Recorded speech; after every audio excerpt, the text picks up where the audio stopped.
እሺ ይሄ ሰው በኃጢአት ውስጥ ሆኖ ቢሞትስ?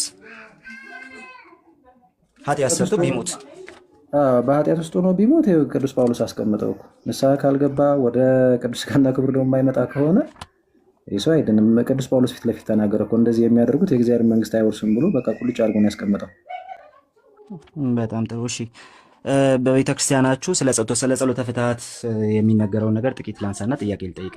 በጸሎተ ፍትሐት ውስጥ ይቅርታ አድርግልኝና ተቋርጠኝ፣ ጥያቄ ልጠይቅ እንጂ ለምን መሰለህ? ቆይ አሁን የጸሎት ፍትሐት ምናምን አይደለም እያወራን ያለ ነውና ዝም ብዬ ሰማሁና አሁን ብታስጨርሱኝ አሪፍ ነው። እሺ እምነት ብቻውን ያለ ስራ ያድናሉ በሚለው ነበር የተወያየ ነው። ጥያቄውን ጠየቀ፣ ጨረስኩኝ። እምነት ብቻ ስንልኛ ስራ በምንም አይነት ሁኔታ በዚህ በመዳን ጉዳይ ውስጥ ምንም እንትን የለውም የሚል እንዳልሆነ አስረዳው። ከዛ በኋላ ግን አንድ ነን አለ ወንድማችን ክርስቶፎሮስ። አይ ይሄ ከሆነማ አንድ ነው እኮ ምናምነው ሲል፣ ኧረ አንድ አይደለም፣ እምነት ብቻ ሲጀመር የሚያገላቸውን ነገሮች አሁን ላስረዳ ነው ላሳየ ነው አንድ እንዳልሆነ። ለምሳሌ እናንተ ከተሞተ በኋላ ራሱ የኃጢአት ይቅርታ ይገኛል ብላችሁ ታምናላችሁ? ይኸው ላሳይ። ጥያቄውን መልስልኝ እስቲ። ሰው እንደዛ አልኩ። ከዛ አንተ ተስካር ላይ ሄድክ። የተለየ አስተምሮ አላችሁ እያልኩኝ ነውና ይህን ጥያቄ ለምንድን ነው የኃጢአት ይቅርታ ካላገኘ ሰውየው አይድንም ብለሃል። በኃጢአት የሞተውን ኃጢአቱን ይቅር ያስብላል የሚል አስተምሮ አላችሁ። ስለዚህ ለምንድን ነው ይህን ጥያቄ ልትመልሱ ያልፈለጋችሁት? ታችሁን ከፊት ለፊት ያማረ ቃል ከፊት ለፊት እንዴት ያማረ ነው አብዛኛው ነገር። ከጀርባስ? ከጀርባ ብዙ ርኩሰት ሊደረግ ይችላል። ብዙ መጥፎ ነገር ሊደረግ ይችላል። ልደት ሳይጀምሩ በፊት ቃል የምጠይቀው ነገር አለ ከተፈቀደልኝ። እሺ ካለ ትችላለህ። ከፈቀደ ቃል ለጥያቄ ይወሰናል። ጠይቀኝና ምናልባት ሞዴሬተሮች አስወጥተውት ከሆነ ለምንድን ነው ውጣ የምትለው? ከታች ያለው ልጅ ቃሌ ለምን የሚወጣው? ምን ችግር? ለምን ይቀመጥ? ምንድን ነው ችግሩ? ለምን ውጣ የምትሉት? ወይ ግዴ እሱ ወጥቶ ከሆነ ሙሌ ሞዴሬተሮች አስወጥተው ራሱ ነው የወጣው። ማንም አላስወጣም። ራሱ ነው የወጣው። ያናውራ እዚህ እስቲ ስፒር ምን አልክ? ሰላም ነው። ቆይ ጌታችን ኢየሱስ ክርስቶስ ሳይመጣ በፊት እነ አብርሃም እነ ሙሴ ነቢያት ድነው ነበረ እንዴ? ድነው ነበረ ወይ ማለት ነው? ድህነት ነበረ በብሉይ ኪዳን? በብሉይ ኪዳን ድህነት ነበረ ስትል ምን ማለት ነው? ድህነት የሚለውን ተርም መጀመሪያ በደንብ ማብራራት ስላለብን ማለት ነው። መዳን ነው። አሁን ኢየሱስ ክርስቶስ ሲመጣ እኛን አድኖናል አይደል? አድኖናል ስንል ያው መንግስተ ሰማያት እንገባለን ነው። በዛን ጊዜ ኢየሱስ ክርስቶስ ሳይፈት በፊት እነ አብርሃም እነ ሙሴ ሲሞቱ የት ነበር የሚሄዱት? አይሮን ነው አላጠናሁም እዚህ ላይ በደንብ ግን እነሱ ሲሞቱ የት ሄዱ ምናምን አይደለም ፖይንቱ መሆን አለበት ብዬ የማስበው። ስለ ድህነት ከሆነ ለእነ አብርሃምም ወንጌል አስቀድሞ እንደተሰበከ ተነግሯል። ስለዚህ እነሱ ራሳቸው ያመኑበት ነገር አለ፣ በተስፋ ያመኑበት ነገር አለ።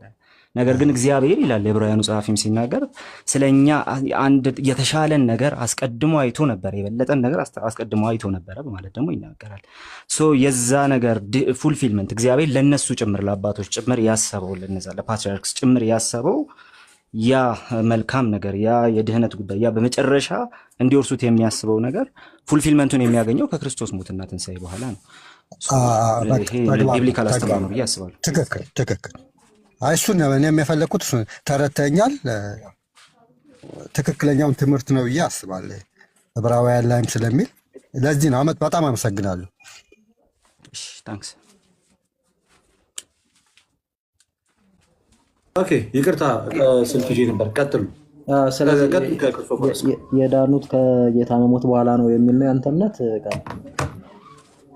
እንደዛ ነው የተረዳሁት እኮ። ድነት ምንድን ነው ያልኳቸው ለዛ ነው። የዳኑት ከጌታ ሞት በኋላ ነው ማለት ከዛ በፊት ሳይድኑ ነው የኖሩት ማለት ነው። ስለዚህ ጉዳይ እኮ መጽሐፍ ቅዱስ ክሊር የሆነ ነገር አይሰጠንም። ግን ሳይድኑ ኖረው ከጌታ ሞት በኋላ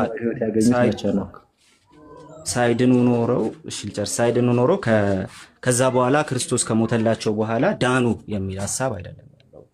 ነገር ግን ያ ነገር ፉልፊልመንቱ የሚገኘው ሙላቱ የሚገኘው በክርስቶስ ሞትና ትንሣኤ እስከሆነ ድረስ በክርስቶስ ሞትና ትንሣኤ እኛ ተገልጦ አምነናል። እነሱ ደግሞ በተስፋ አምነዋል። በተስፋ ቃል ደረጃ ያመኑት ያ እምነት ግን እንዲጠፉ አያደርጋቸውም አፍተሮል። ስለዚህ መሀል ላይ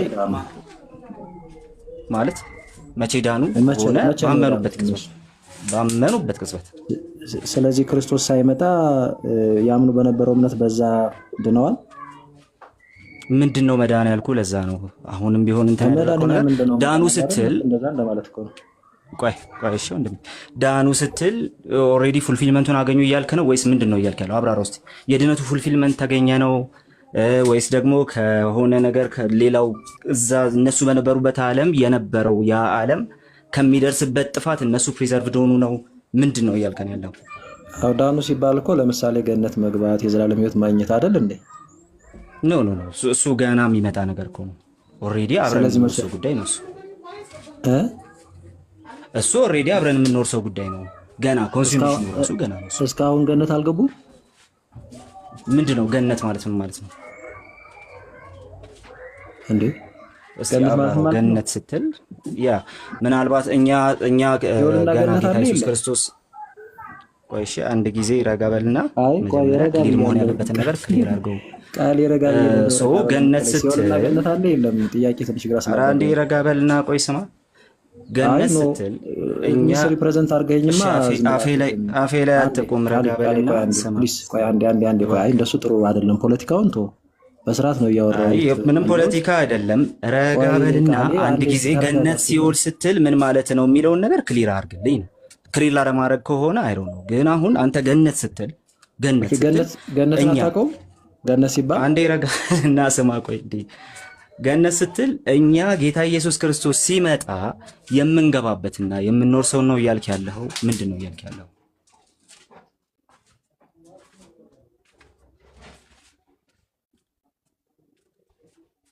አሃ ቴንክ ዩ ሶ ማች አመሰግናለሁ። ለማንኛውም ለምን መሰለ በጣም ሲምፕል የሆነ ነገር ላይ ጉንጭ አልፋ ክርክር መከራከሩ ትንሽ ጥሩ አልመሰለኝም። እና ክሊር እንድታደርጉ ስጠይቅ ክሊር አታደርጉ። ችግር የለም ወደ ሌላው ብናልፍ ቸኩለው እንትን የምትለው ምናምን አንተ ነህ። ግን ወደ እኔ ተሻግረህ ፖለቲካ ትሰራለህ። ለምን እንደሆነ አላውቅም። ሰው አስወራኛል። ኧረ እባክህ አሁን ወደ ሌላው ርዕስ ብንሄድ ነው የሚሻለው። በቃ ክሊር አላረከውም። ክሊር እስከምታደርገው ወደ ሌላ ርዕስ ነው። ቃሌ ሰላም ነህ ግን ወንድሜ? ምን ነው? ኧረ እኔ በጣም ደህና ነኝ። ይኸው መሀላችሁ ቁጭ ብዬ አታየኝም? በደህንነት በጣም ደህና ብዬ ደህና ሆኜ ረጋ ብዬ ምናምን።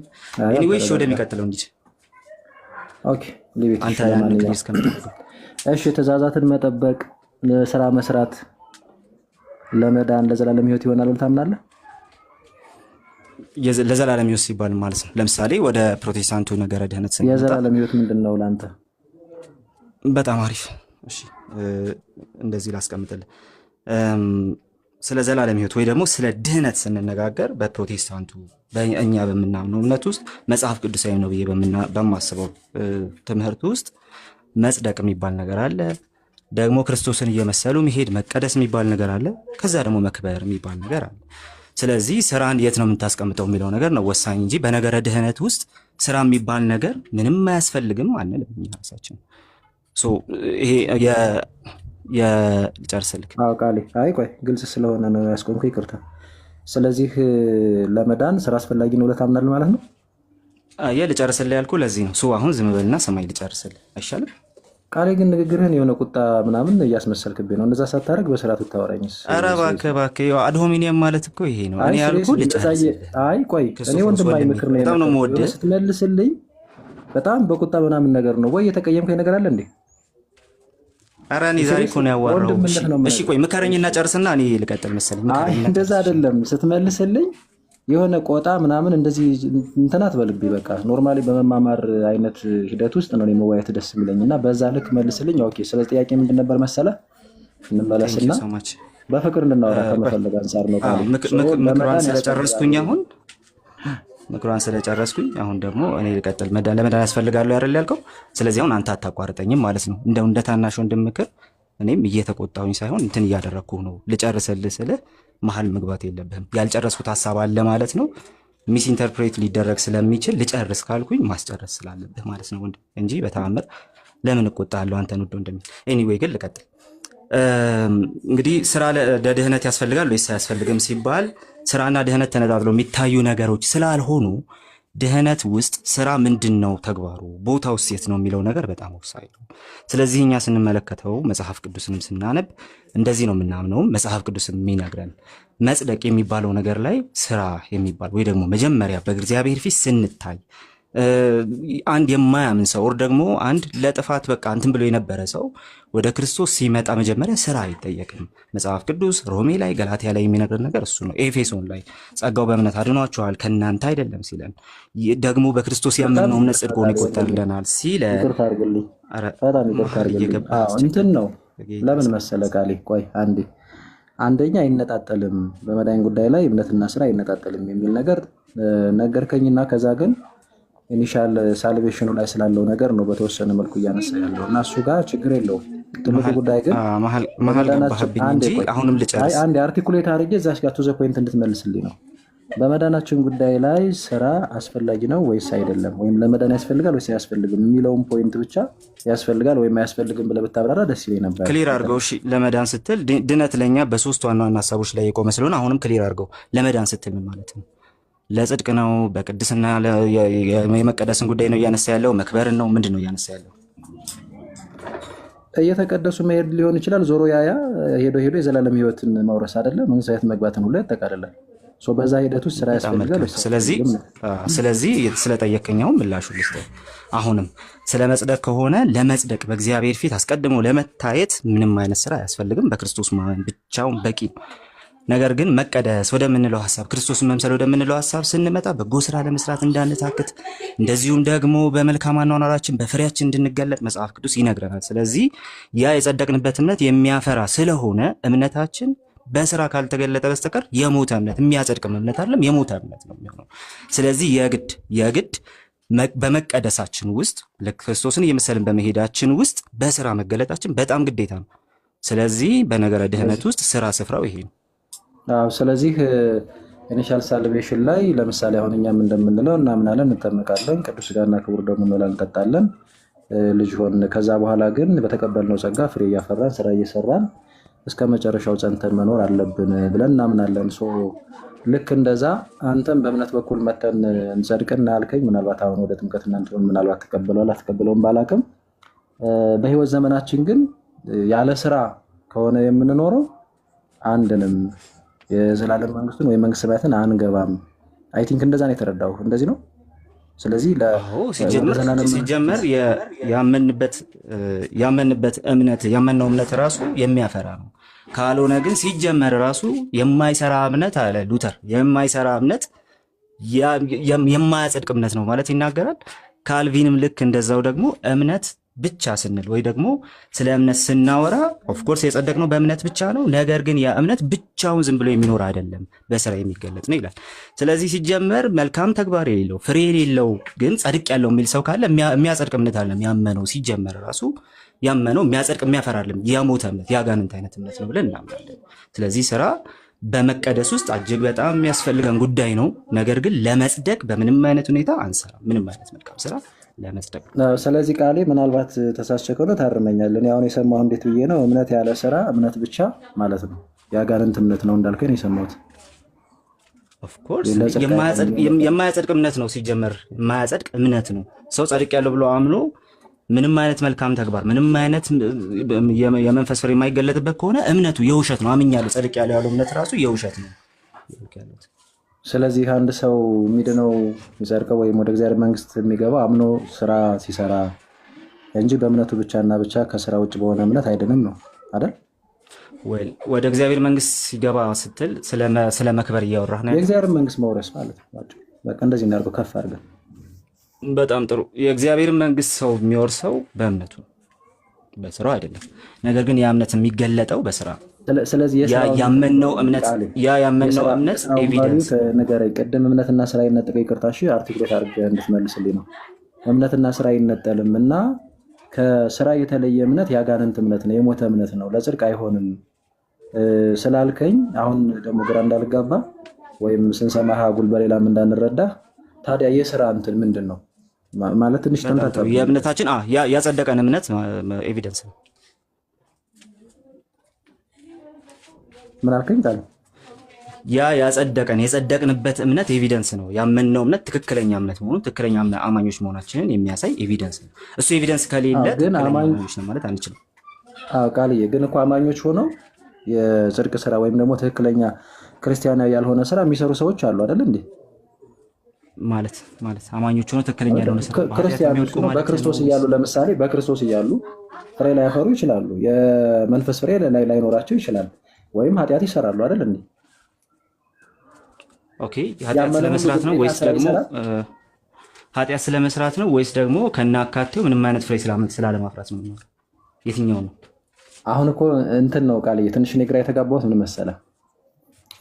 አሁን ቅድም ስትነግረኝ ልክ ኢኒሻል ሳልቬሽን ላይ የእኛ ስራ የጌታን ስራ ቀድሞ አይመጣም፣ ሰው በእምነት እንጸድቅና ከዛ በኋላ ግን እየተቀደስን ፍሬ እያፈራን ስራ እየሰራን እንደዛ መኖር አለብን። እንደዛ ባንኖር ግን ወደ እግዚአብሔር መንግስት አንገባም ብለህ ነበር የነገርከኝ መሰለኝ። ከዛ ግን ተመለስክብኝና ደግሞ ልክ አይ ስራ እንደዛ ለእንደዚህ አይነት ነገር ስራ አያስፈልግም ያልከኝ ስለመሰለኝ ስታጥራልኝ አንዴ ላዳምጥ። አይ እንደሱ አላልኩም። ወደ መንግስተ ሰማያት የምንገባው ራሱ በእምነታችን ነው። ኦኬ ስለዚህ በዛው በጸደቅንበት እምነት ነው የዘላለም ህይወት የምናገኘው። ነገር ግን አንድ ሰው በጸደቅኩበት እምነት የዘላለም ህይወት አገኛለሁ እያለ አግኝቻለሁ በቃ ጸድቄያለሁ እያለ ፍሬ የማያፈራ ከሆነ በኃጢአት አመፅ ውስጥ የሚመላለስ ከሆነ ሲጀመር የሚያጸድቅ እምነት አይደለም ያመነው። በቃ የአፋማኝ ነው አጋንንታዊ የተባለ የአጋንንት የተባለ እምነት ነው የሚያምነው። ስለዚህ ይህን ሰው የዘላለም ህይወት ያገኛል ብለን አናምንም። ስለዚህ ይሄ በጣም ክሊር የሆነ በጣም ኮንሳይስ ነው። ኦኬ ስለዚህ የሚያጸድቅ እምነት ያልሆነው ሁለተኛ ቆይ አታቋርጠኝ። እሺ ቀጥልሽ። እሺ ስለዚህ ከዚህ በመቀጠል ግን የምናነሳው ነገር አለ። አንድ ሰው የመንፈስ ፍሬ ባይገኝበት ስትል የመንፈስ ፍሬ የማይገኝበት ያልክበትን ነገር መብራራት አለበት። ለምሳሌ ገላትያ ላይ አስቀምጦታል። እንደዚህ የሚያደርጉ መንግስተ ሰማያት አይወርሱም በማለት አስቀምጦታል። ስለዚህ የመንፈስ ፍሬ የሌላቸው ከናካቴው የመንፈስ ፍሬ የሌላቸው ወይ ደግሞ አቅም እያነሳቸው ኃጢአት እየሰሩ ያሉ የሚለው እምነት የሚያፈራ እምነት አይደለም። ከዚህ የተነሳ የዘላለም ህይወት አይወርስም ብለን ነበር። ያው ለምሳሌ ገላትያ ምዕራፍ 5 ላይ ያለውን መሰለኝ የጠቀስከውና እዛ ጋር የስራ ምንድነው የስጋ ስራ የተገለጠ ነው ይልና ዝሙት፣ ርኩሰት፣ መዳራት እንደዚህ እያለም ይዘረዝራቸዋሉ። ማዕቀል፣ ክርክር፣ ጣዖትን ማምለክ፣ ቅናት፣ ቁጣ፣ አድመኛነት፣ መለያየት፣ መናፍቅነት፣ ስካር፣ ዘፋኝነት እያለ ይጠቅስና ቅዱስ ጳውሎስ ቃል በቃል እንደዚህ የሚያደርጉት የእግዚአብሔር መንግስት አይወርሱም ይላል። እንደዚህ የተባሉት ሰዎች መጀመሪያ ያመኑ ናቸው አይደል? ቃል ያመኑ ሰዎችን ነው እንደዚህ ያላቸው አይደል? እነዚህ ያመኑ ሰዎች አሁን አንተ ቅድም ባልከው መንገድ ኃጢአት ሰርተው ከነዚህ ኃጢአቶች መካከል ኃጢአት ሰርተው ግን በንስሐ ሳይመለሱ እና የመንፈስን ፍሬ ሳያፈሩ ቢቀሩ ወደ እግዚአብሔር መንግስት ስላመኑ ብቻ አይገቡም እያለ ነው አይደል? አምኛለሁ ስላሉ ብቻ ወይም ስላመኑ ብቻ። እስቲ ያመኑት ሰዎች ያልከውን አብራራው። ገላትያ ላይ ላመናችሁ ሰዎች ነው የሚል ሐሳብ አለው ወይስ ደግሞ ሪሊ እውነታውን እየተናገረ ያለው? ለገላትያ ሰዎች እና ለኛ አይደል መልእክቱ የተጻፈው ለክርስቲያኖች አይደል? አዎ በደንብ ክርስቲያኖች ያመኑ ናቸው አይደል? እኮ ግልጽ ነው ቃል ምንድን ነው አሁን እዚህ ክፍል ላይ ልክ እነዚህ ያመኑ ሰዎች ወይም ክርስቲያኖች በህይወት ዘመናቸው ሲኖሩ አንተ ቀደም እንዳልከው በኃጢአት ቢመላለሱ እና ንስሐ ገብተው ተመልሰው የመንፈስ ፍሬን ባያፈሩ ወደ እግዚአብሔር መንግስት አይገቡም። ስላመኑ ብቻ ወይም ደግሞ መጀመሪያ ደነናል ጸድቀናል ስላሉ ብቻ የራሳቸውን መዳን ካልፈጸሙ አይድኑም እያለ ነው አይደል?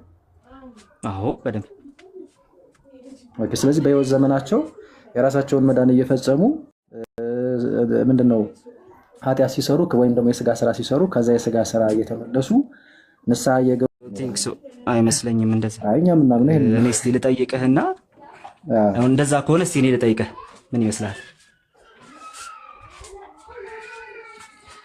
በጣም ጥሩ እሺ። ቴንኪዩ ሶ ማች ወንድሜ፣ በጣም አሪፍ ነገር ስላወራን። ኤኒዌይ ግን ሰው የኃጢአት ይቅርታ የሚያገኘው ምን ሲሆን ነው? ሰው የኃጢአት ይቅርታ ያገኛል ብለን የምናምነው አምኖ ሲጠመቅ ነው። በጣም ጥሩ።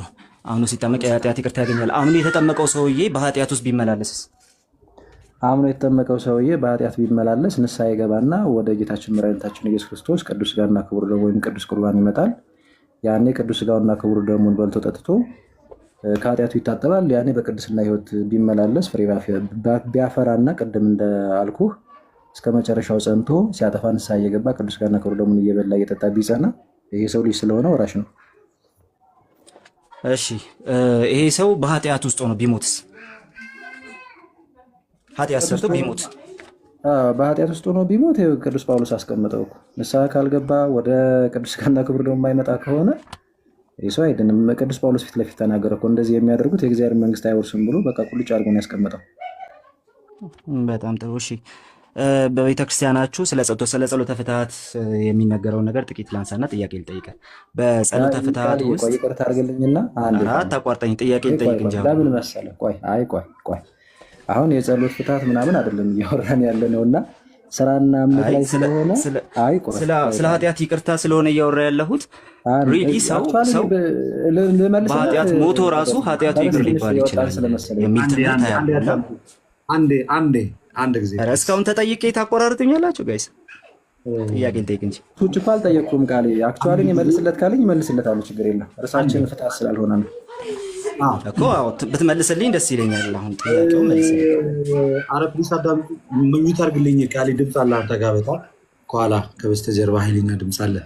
ኦኬ ርዕሳችን እየተወያየን ያለ ነው መጽሐፍ ቅዱስን መሰረት አድርገን ስለ መዳን ጉዳይ ነው እያወራን ያለ ነው እና ሲጀመር ስለ ፍትሐት ለመወያየት አይደለም እዚህ ቦታ ላይ የመጣ ነው። ምናልባት በዛ ርዕስ ሆኖ በፍትሐት ዙሪያ ላይ እንደ ርዕስ አድርገን የምንገባ ከሆነ ማውራት ይቻላል። ኦኬ እሺ ወገኖች፣ እኔ ደግሞ ያነሳሁበትን አንገል ላስቀምጥልህ። እያወራን የነበር ነው አንድ ማቋረጥ ልክ ካልሆነ ሳትረዳ ወንድሜ እስካሁን ፖይንቴን ሳትረዳ እንዴት ታቋርጠኛለህ? አሁን አንዴ አዳምጠኝ። እንደሌላው ሰው አንተን ውጣ ግባ ሚዩት አድርግ ምናምን ልልህ አልፈልግም። እሺ ሆኔ ሚዩት አደረኩኝ። ስለዚህ እየተወያያችሁን ያላችሁት ውይይታችሁ በሰላማዊ ሁኔታ በመዳን ጉዳይ ላይ መሰረት አድርጎ እያወራን ያለው ስራ ለድነት ያስፈልጋል አያስፈልግም በሚለው ነው።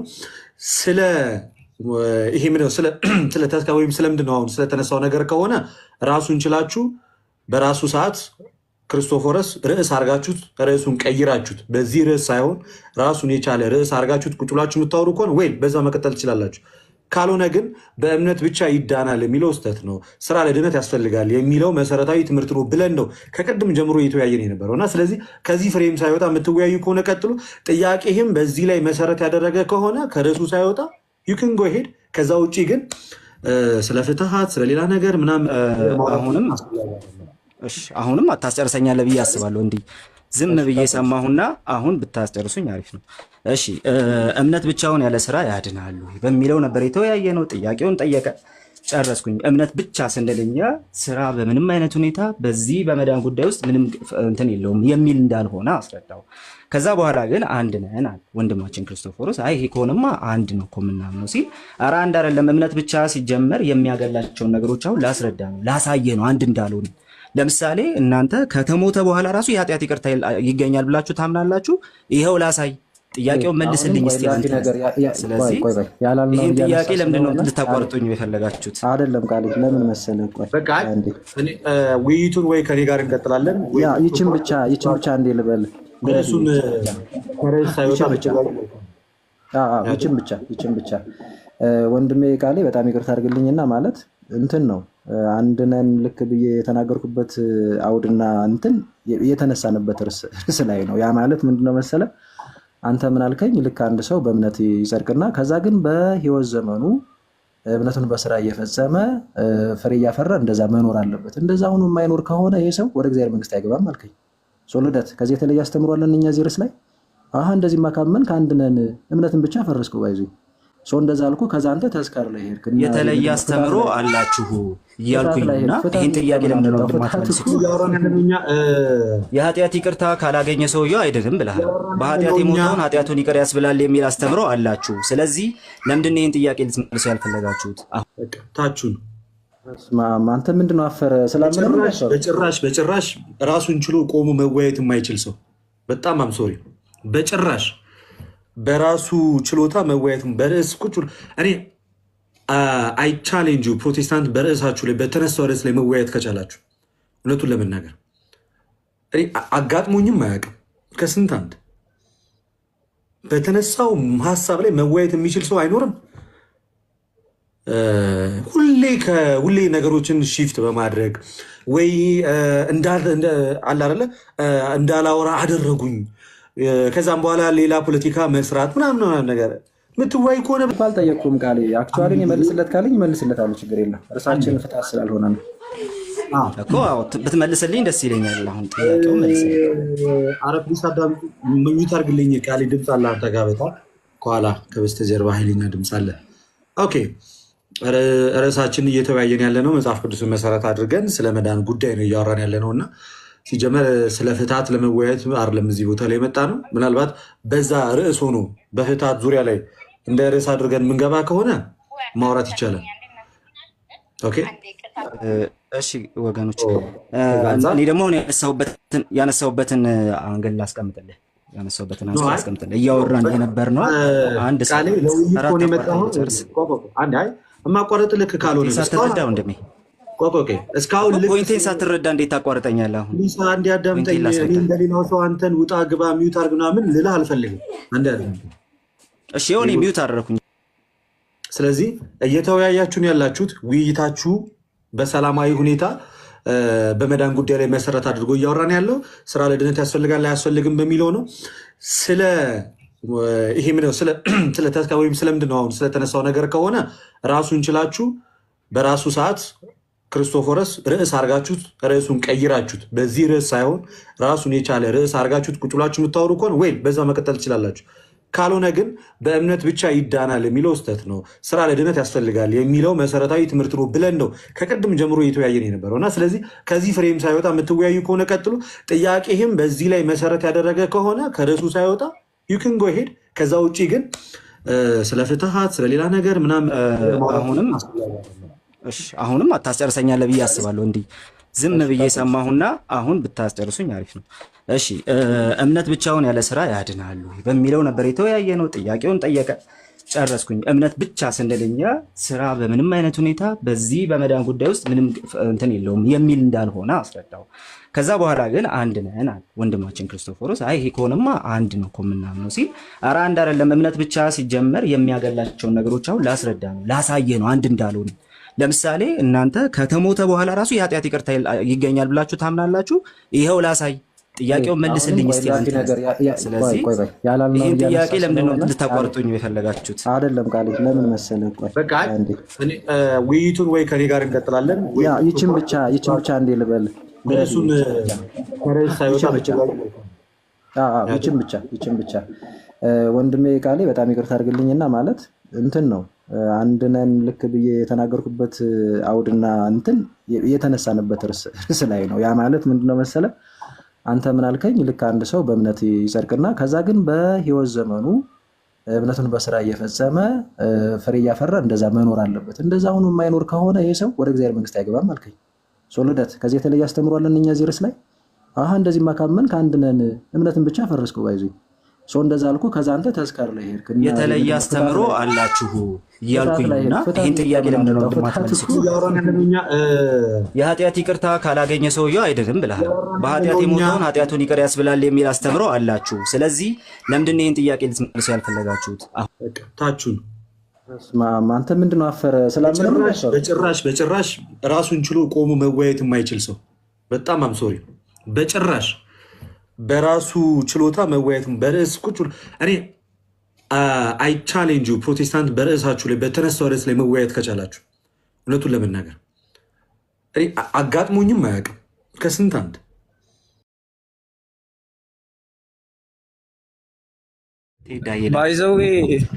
ባይዘዌ እምነት ብቻ ሲባል ምን እንደሚባል እንደማያውቁ አየካ ዝም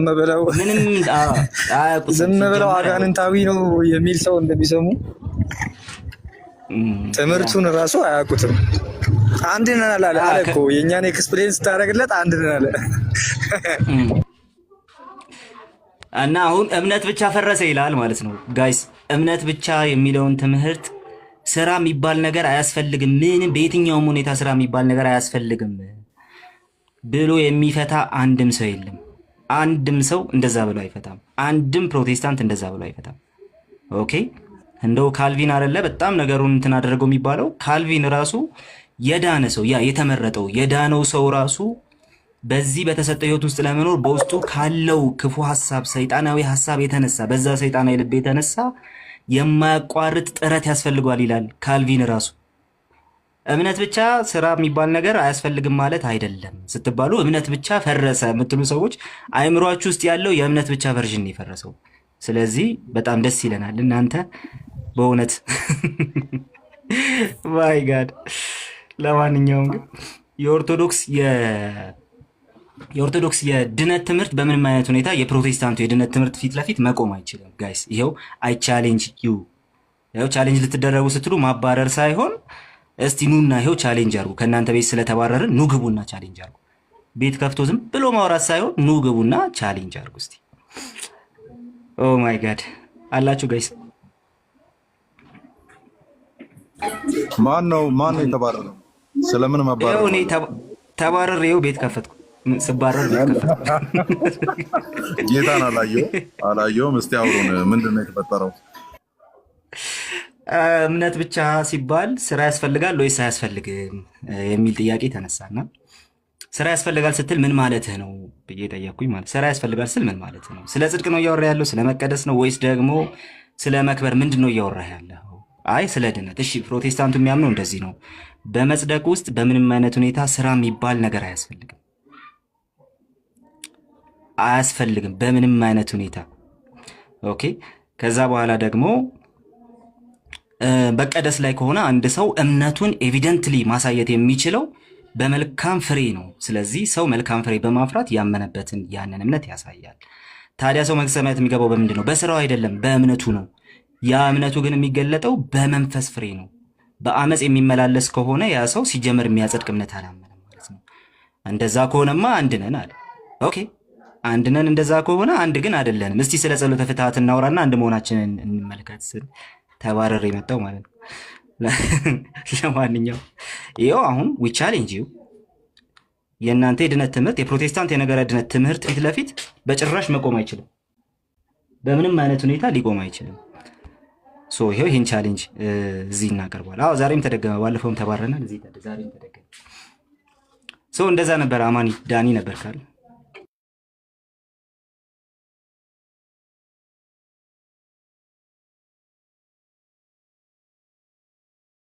እንዴት ናችሁ ወገኖች? ሰላም ናችሁ? እግዚአብሔር ይመስገን። ዳኒ መጨረሻ ላይ ነበረ የደረስኩትና ስለ ፍትሐት እናውራ ምናምን ቻሌንጅ ስታደርገው ልደት ትንሽ እየተበሳጨ መጣ። ርዕሱ አይደለም የሚሉት ነገር እኔ በጣም ነው የሚገርመኝ። እንዴት ነው ርዕሱ የማይሆነው? ስለ ድነት አይደለ እየተወራ ያለው? ፍትሐት ደግሞ በቤተ ክርስቲያን ውስጥ የሚፈጸም ስርዓት ነው እና እሱን የሚያደርጉት ለምንድን ነው? አይ ለድነት አይደለም ብሎ ማለት ይቻላል። ለድነት ካለ ለድነት ከሆነ ግን በዚህ መወያየት ያስፈልጋል እና አይዶን ነው እኔ ማንም ኮንቪንስ ለማድረግ እንደሆነ ጀስ ራስን ቢብሊካል ለማሳሰል የሚደረግ ነው። ትንሽ ደስ አይልም የምልህ በቃ ቤተክርስቲያኒቱ የሆነችውን በቃ እንደዛ በዛ መልክ ነው በመልኳ ነው መቅረብ ያለባት። ያልሆነችውን ሆናለች፣ የሆነችውን አልሆነችም ማለት አያስፈልግም። አይ ሚን የኦርቶዶክስ ቸርች ዲስቲንክሽኑ ምኑ ጋ ነው? ኦኬ ከሌሎች የምትለየው በምንድን ነው? ከሌሎች የምትለይባቸውን ነጥቦች መወያየት አይቻልም የሚባል ከሆነ ማንን ወክለው ነው የሚሰብኩን እነዚህ ወንድሞቻችን? ስለዚህ ሌላ አይነት አፖሎጄቲክስ ነው የሚሆንባቸው። ባይዘ ቶታሊ ሌላ አይነት ኦርቶዶክሳዊ አፖሎጄቲክስ አይደለም አሁን እያየን ያለ ነው። ወይ ካቶሊክ ሊሆን ይችላል፣ ምናልባት ፕሩጋቶሪም ቢጨምሩ ሊሟላ ይችላል የካቶሊክ አፖሎጄቲክሱ ማለት ነው።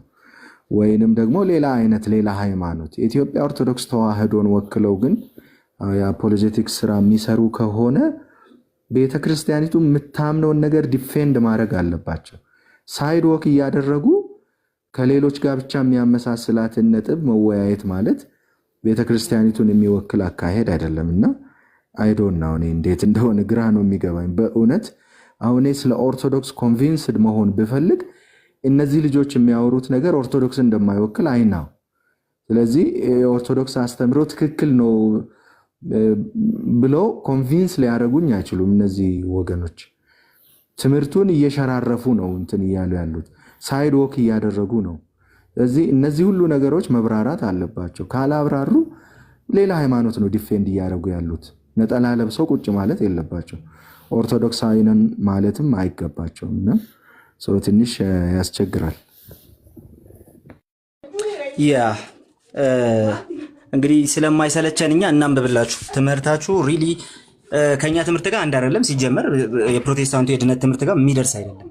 ለማንኛውም ግን ጸሎተ ፍትሐትን ቤተክርስቲያናችሁ እንዲህ ትላለች። ደጋግሜ አንብቤላችኋለሁ። ለዚህ ጉዳይ መልስ የሚሰጥ ማንም ሰው የለም። ካሉ ይኸው አሁንም ግቡ። ቤተክርስቲያን ለሙታን ጸሎተ ፍትሐት እንዲደረግ ታዛለች። ፍትሐት ከዚህ ዓለም በሞተ ስጋ የሚለዩት ሰዎች ከማሰረ ኃጢአት እንዲፈቱ ወደ እግዚአብሔር የሚቀርብ ጸሎት ነው ይላል። ይሄ ጸሎት የሚሰማ ከሆነ ጋይስ፣ ይሄ ጸሎት የሚሰማ ከሆነ ኃጢአት የሰራ ሰው በእናንተ ትምህርት መንግስተ ሰማያት ነው የሚወርሰው። ኃጢአት የሰራ ሰው የዘላለም ሕይወት ነው የሚወርሰው። በምንም አይነት ሁኔታ ይሄ ሰው ሲኦል ይገባል ብላችሁ ማሰብ ራሱ አይጠበቅባችሁም። ከማሰረ ኃጢአት ከተፈታ አንድ ሰው ከሞተ በኋላ ኦኬ ኃጢአት ሰርቶ ነገር ግን ያንን ኃጢአት ሳይናዘዝ ሞቶ በዚህ በጸሎተ ፍትሐት ከማሰረ ኃጢአት ይፈታል ብላችሁ የምታምኑ ከሆነ በምንም አይነት ሁኔታ ኃጢአት የሚሰራ ሰው የዘላለም ሕይወት ይወርሳል እናንተ ጋር ነው። ኦኬ ጸሎተ ፍትሐት እስከተደረገለት ድረስ እንደውም አለ ጸሎተ ፍትሐት ስርየተ ኃጢአትን፣ ይቅርታን፣ እረፍተ ነፍስን ያሰጣል። የሞተው ሰውዬ የኃጢአት ስርየት የሚያገኘው በጸሎተ ፍትሐት ነው። ይሄን ትምህርት ነው በምንም አይነት ሁኔታ እንደው ይሄ ከኦርቶዶክስ ትምህርት ጋር የኛ ትምህርት ከኦርቶዶክስ ትምህርት ጋር አንድ አይነት ነው የምትሉት? እሺ እንቀጥል። ለሙታን ጸሎተ ፍትሐት እንዲደረግላቸው መስዋዕት እንዲሰዋላቸው በቤተ ክርስቲያንና በመካነ መቃብራቸው እንዲጸለይላቸው ቅዱሳን ሐዋርያት አዘዋል። እንደውም ትእዛዙ ምን እንደሆነ ታውቃላችሁ? በክርስቶስ አምነው ስለሞቱ ወንድሞቻችሁ ክርስቲያኖችና ሰማዕታት በቤተ ክርስቲያን ያለ ሀኬት ተሰብሰቡ፣ በቤተ ክርስቲያን መስዋዕት ሰውላቸው፣ ወደ ቤተ ክርስቲያን ወደ መቃብር ስትወስዷቸው መዝሙረ ዳዊት ድገሙላቸው ይላል። ዲድስቅልያ አንቀጽ 33 ትላላችሁ። ኦኬ ስለዚህ በዚሁ መሰረት ቤተ ክርስቲያናችን ለሞቱ ሰዎች ከጸአተ ነፍስ እስከ ርደተ መቃብር ከቤት እስከ ቤተ ክርስቲያን አስፈላጊውን ጸሎት ትጸልያለች፣ መዝሙረ ስብሐት ታደርሳለች። ለሙታን የሚደረገው መታሰቢያም ከዕለተ ሞት እስከ ዓመት ከዚያም በላይ ሲሆን ብሎ 9 ይጠቅሳል። በሙት ዓመት በየዓመቱ ጸሎት እንዲጸልይላቸው ዕጣን እንዲታጠንላቸው እስከሚለው ማለት ነው። ኦኬ ስለዚህ በ6ኛ ወር በ80ኛው ቀን በ40ኛው ቀን ምናምን ብቻ ሳይሆን የሙት ዓመት ራሱ በየዓመቱ ጸሎት እንዲጸልይላቸው ለምን ከማሰረ ኃጢአት እንዲፈቱ። ስለዚህ በዚህ አይነቱ ፕሮሰስ ያለፈን አንድ ኃጢአተኛ ኃጢአት ሰርቶ የሞተ ሰው ፍትሐት የተደረገለት ሰው የዘላለም ሕይወት ያገኛል አያገኝም? ኦኬ ስርየተ ኃጢአት ያገኛል አያገኝም? እስቲ ይህን ጥያቄ መልሱት። ኦኬ ከፕሮቴስታንት ትምህርት ጋር ሪሊ ማስረጃ ያልከው ወንድሜ የኢትዮጵያ ኦርቶዶክስ ተዋሕዶ ቤተክርስቲያን እምነት፣ ስርዓት፣ አምልኮትና የውጭ ግንኙነት። ኦኬ ስለዚህ የሞተው ሰውዬ ኃጢአት ሰርቶ ከሆነ የሞተው ኃጢአቱ እንዲሰረይለት ምን መደረግ አለበት? የሞተው ሰውዬ ኃጢአት ሰርቶ ነው የሞተው። እሺ አንድ ሁለተኛ ደግሞ በዚህ ኃጢአት ሲኦል ይገባል ወይስ አይገባም? ፍትሐት ባይደረግለት ከማሰረ ኃጢአት የሚፈታው የሞተው ሰውስ ደግሞ ባይፈታ ምንድን ነው የሚገጥመው? እነዚህን ጥያቄዎች እስቲ መልሷቸው። ሪሊ አንድ ከሆነ ትምህርታችን አንድ አይደለም። የድነት ትምህርታችን በጭራሽ አንድ አይደለም፣ በምንም አይነት ሁኔታ አንድ አይደለም።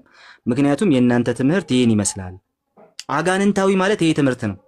በነገራችን ላይ አጋንንታዊ ከተባለ አጋንንታዊ የሚባለው እምነት ብቻ አይደለም። አጋንንታዊ ሊባል የሚገባው ይሄ ትምህርት ነው ወገኖች። አጋንንታዊ ሊባል የሚገባው ይሄ ትምህርት ነው። እስቲ ለማንኛውም ኦርቶዶክሳውያን ግቡ፣ አንዳንድ ቁጥር ጻፉልንና ግቡ። እስቲ እንጠይቅ፣ እኛም ደግሞ እንጠይቅ። ከዛ ስላባረራችሁን እኛ እንጠይቅ። ኬዳሚ ጸጋ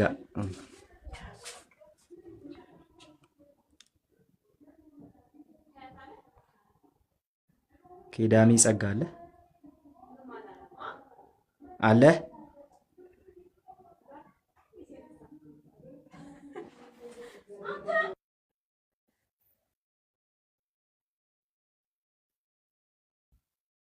እሺ ወረድ በልና ሌላ ሰው ቲክቶክ ሳም ከየት ነው? እሺ እኔ እንኳን ፕሮቴስታንት ነኝ፣ ግን ቅድም አንድ ጥያቄ ሌላ ቄስ ጠይቄ እሱን ለአንተ ለመጨመር ነው የገባሁት። እንትን ካልሆነ ልውረድ። እሺ ትንሽ ቆይና እዚህ የማይገቡ ከሆነ ትጠይቃለህ። ትንሽ ቆይ።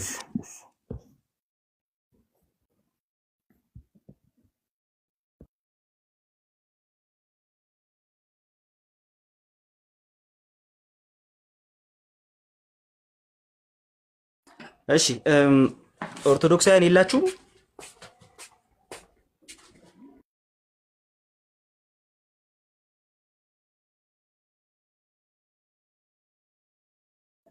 እሺ ገስት ላይ ያላችሁ ኦርቶዶክሳውያን ናችሁ? እስቲ አንድ ቁጥር ጻፉልኝ። ኦርቶዶክሳውያን መግባት የሚፈልግና ይህን ጥያቄ መመለስ የሚፈልግ ሰው እስቲ እውነት ድህነታችን የነገረ ድህነት ትምህርታችን ሪሊ ትክክል ነው የምትሉ ይሄንን ዲፌንድ ማድረግ የምትችሉ ሰዎች ኑ ግቡ እስቲ።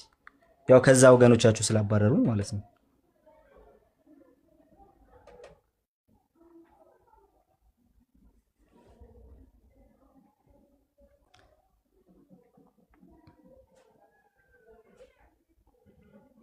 ታዲያ አሁን ቤት ዘግቶ ጥያቄ ሲነሳ እያባረሩ መጮ ምን ይሉታል? እንግዲህ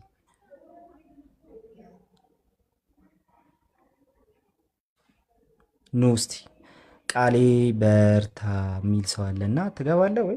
ሶስት ብቻዎች ፈርሰዋል። አንተ አይምሮ ውስጥ ያለው ማ ፈረሰ እኮ። አንተ አይምሮ ውስጥ ያለው ብቻ ፈርሷል። ትክክለኛ ስላልሆነ መፍረስ ይገባዋል። ኦርቶዶክሳውያን አይምሮ ውስጥ ያሉት ሶላዎች ትክክለኛ ሶላዎች ስላልሆኑ ሌላ ቨርዥን ኮራፕትድ ቨርዥን ስለሆኑ ሊፈርሱ ይገባቸዋል። እናፈርሳለን። አሁንም መፍረስ አለበት። ለማንኛውም ግን ይሄን ጥያቄ የምትመልሱ እስቲ ግቡ። አንድ ቁጥር የጻፍከው ወንድሜ ኦርቶዶክስ ነብይ አስባለሁ። ቃሌ ሰላም ነው። እግዚአብሔር ይመስገን። እንዴት ናችሁ? ሰላም ናችሁ? አይ እዛ ጋር ፕሮግራሙ ጋር ነበርኩኝና ማጣፊያው ሲያጥራቸው ወዲያው ነው የሚያስወርዱት። በጣም የሚገርም ኮሚኒቲ ነው የተፈጠረው እኮ። አንድ ሚኒት እንኳን አይቀጥሉም። በቃ መመለስ ሳይችሉ ማስወጣት። ይሄ ነው ስትራቴጂ የያዙትና በጣም የሚገርም ነገር ነው። ኤኒዌይስ ይታወቃል፣ የኦርቶዶክስ ማዳን ዘርፈ ብዙ ነው። ምንም አንደኛው ቢያልፍ በአንደኛው በኩል ገነት ትገባለህ፣ ችግር የለም። ምንም ያው ቀልድ እኮ ነው፣ ጨዋታ ነው የተያዘው እና በእምነት ብቻ በምናምን ብቻ እዛ ሌቭል ላይ ራሱ መከራከር አይችሉም። ምክንያቱም 78 ከመቶ በላይ መዳኛ መንገዶች ይኖራሉ ሲፈተሹ። እውነተኛው ኦርቶዶክስ ይሄ ነው መሬት ላይ ያለው እና በጣም ነው የሚገርመኝ። እኔ ኖርማሊ ምንድነው አሁን እያረጉት እየሄዱበት ያለው ስትራቴጂ ምንድነው? በቃ መመለስ በማይችሉበት እንትን ላይ አይ ቶፒኩ አይደለም ብሎ ማስወጣት። this is a strategy that just going through እና በጣም ነው የሚያሳፍረው። ኤኒዌይስ ቃሌ በጣም በጣም አሪፍ ውይይት ነበረ። በጣም ደስ ብሎናል እና በዚሁ በርታለን ለማለት ነው። መልካም ጊዜ ይሆንልን። እሺ ወንድሜ ቴንኪው፣ ተባረክ፣ እግዚአብሔር ይባርክ። እስቲ ሼር አድርጉላቸውና እንግዲህ ከዛ ካባረራችሁን እዚህ ነውና እናውራ። በዋናነት ግን እኛ ጋር ያለውን ነገር ትንሽ ለማስቀመጥ ያህል በእምነት ብቻን በዛ መንገድ የሚረዳ ሰው ካለ እሱ ኢዚ ቢሊቪዝምን ነው እያመነ ያለው፣ ወይ ደግሞ ፍሪ ግሬስ የተባለው ነው እያመነ ያለው። ስራ የሚባል ነገር በቃ በክርስቲያን ሕይወት ውስጥ በነገረ ድህነት ውስጥ አያስፈልግም የሚል ሰው ካለ ማለት ነው። እሱን ሪፎርመሮቹም አላሉትም፣ ክላሲካሊ ፕሮቴስታንቱም አያውቀውም፣ እንደዚህ አይነቱን ትምህርት አያውቀውም። ነገር ግን ለእኛ እምነት ብቻ ስንል ምን ማለታችን ነው የሚለውን ነገር ቅድምን በሰፊው አስቀምጠነዋል።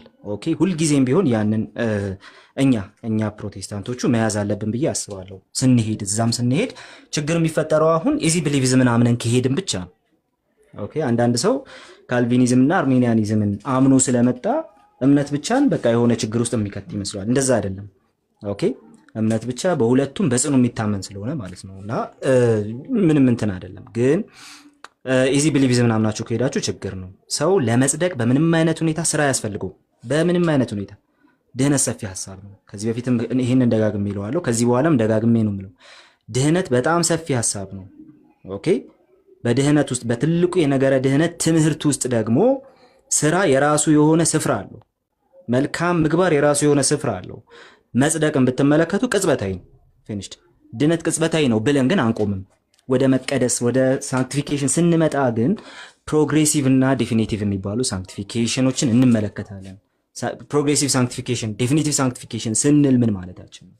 ዴፊኒቲቭ ስንል ያ እግዚአብሔር ያስቀመጠን ስፍራ ማለት ነው። አሁን በክርስቶስ ደም ታጥባችኋል፣ ጸድቃችኋል፣ ተቀድሳችኋል ብሎ ሲናገር ይሄን ዴፊኒቲቭ የሆነ ሳንክቲፊኬሽን እየነገረ ነው። ተቀድሳችኋል ሲለን፣ ስለዚህ አንተ ቅዱስ ነህ፣ በቃ ተቀድሳል በክርስቶስ ደም የሚለው ነው ዴፊኒቲቭ ሳንክቲፊኬሽን። ነገር ግን ሳንክቲፊኬሽን ደግሞ ፕሮግሬሲቭ ኔቸር ደግሞ አለው፣ ቀጣይነት አለው። እስከምንሞትበት ሰዓት ድረስ ክርስቶስን እየመሰልን ሁለተኛ ቆሮንቶስ ላይ እንደተቀመጠው ያንን መልክ እንመስል ዘንድ ከክብር ወደ ክብር እንለወጣል። ያንን ክርስቶስን እስክንመስል በህይወት ዘመናችን የማይጠናቀቅ በቃ አሁን ተቀድሰን ጨርሰናል ማንን ክርስቶስን እየመሰልን የምንሄድበት፣ ኢየሱስን እየመሰልን የምንሄድበት ኦኬ በመልካም ምግባራችን በሰዎች ፊት ክርስቶስን እያሳየን የምንሄድበት ጌታ ኢየሱስ ክርስቶስ ብርሃናችሁ እንዲሁ በሰው ሁሉ ፊት ይብራ ብሎ እንደተናገረ ኦኬ ሐዋርያው ጴጥሮስ እንደሚናገረው እየጨመርን የምንሄድበት ሐዋርያው ጳውሎስ እየተናገረ ጽፎልን የምናገኘው ኦኬ በመልካም ፍሬ የምንገለጥበት መቀደስ ስንል ይሄ ፕሮግሬሲቭ ሳንክቲፊኬሽን ማለት ይሄ ማለት ነው። ስለዚህ በዚህ ውስጥ ነገረ ድህነታችን በመቀደስ ውስጥ ስራ የሚባል አያስፈልግም አይልም። ያ ስራ በመቀደስ ውስጥ የሚያሳየው ምንድን ነው? የጸደቅንበት እምነት ምን አይነት እምነት መሆኑን ያሳየናል። ስለዚህ ሉተር ሲናገር እየተናገረ የነበረው እሱ ነው። ደጋግሜ ብየዋል። የሚያጸድቅ እምነት ኦኬ በስራ የሚገለጥ እምነት ነው። በምግባር በበጎ ምግባር በፍሬ የሚገለጥ እምነት ነው። አለቀ። ኦኬ ይሄ የኦርቶዶክስ ትምህርት የሚመስለው ሰው ካለ አይደለም፣ የመጽሐፍ ቅዱስ ትምህርት ነው።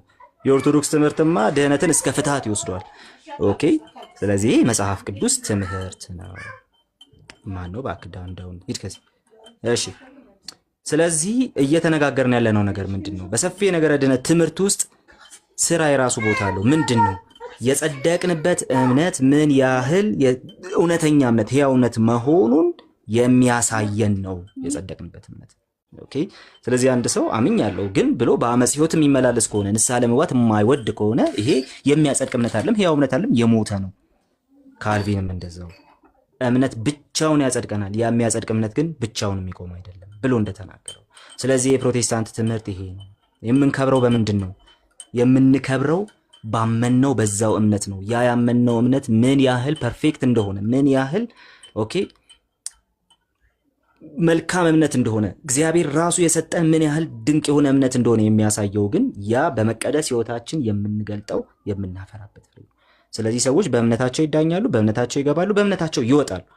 ኦኬ ነገር ግን ያ እምነት ምን አይነት እምነት መሆኑ የሚታወቀው በመግባሩ ነው። ኦኬ በዛ ፕሮግሬሲቭ በሆነው በዛ ሳንክቲፊኬሽን ፕሮሰስ ውስጥ ማለት ነው። ስለዚህ በእኛ ቴዎሎጂ ውስጥ ዴፊኒቲቭ ሳንክቲፊኬሽን የሚባል ነገር አለ፣ ፕሮግሬሲቭ ሳንክቲፊኬሽን የሚባል ነገር አለ። ይሄ በደንብ መታወቅ መቻል አለበት። ኦኬ ስለዚህ በሰፊው እንገባበታለን። አክቹሊ ኔክስት ዊክ ምናምን በሰፊው እንገባበታለን። ይሄ ሲምፕሊ ይሄ በቃ በነገረ ድህነታችን ውስጥ ምንም እንትን ማንደራደርበት ጉዳይ ሆኖ እናገኛለን። ስለዚህ በድህነት ውስጥ ስራ አያስፈልግም ምናምን የሚለው ይሄ የፕሮቴስታንት ትምህርት አይደለም። የፕሮቴስታንት ትምህርት አይደለም በጭራሽ። ግን የፕሮቴስታንቱ ትምህርት ድህነትን የቱ ጋር ነው የሚያስቀምጠው የሚለውን ደግሞ መስማማት አለበት። ስለ ጽድቅ አይደለም፣ ስለ ድህነት ስናወራ ስለ ጽድቅ እያወራን አይደለም፣ ስራ ምናምን ብለን ስናወራ ማለት ነው። ስለዚህ ጽድቅ የሚለው ሐሳብ በምንም አይነት ሁኔታ ስራን አያስገባም።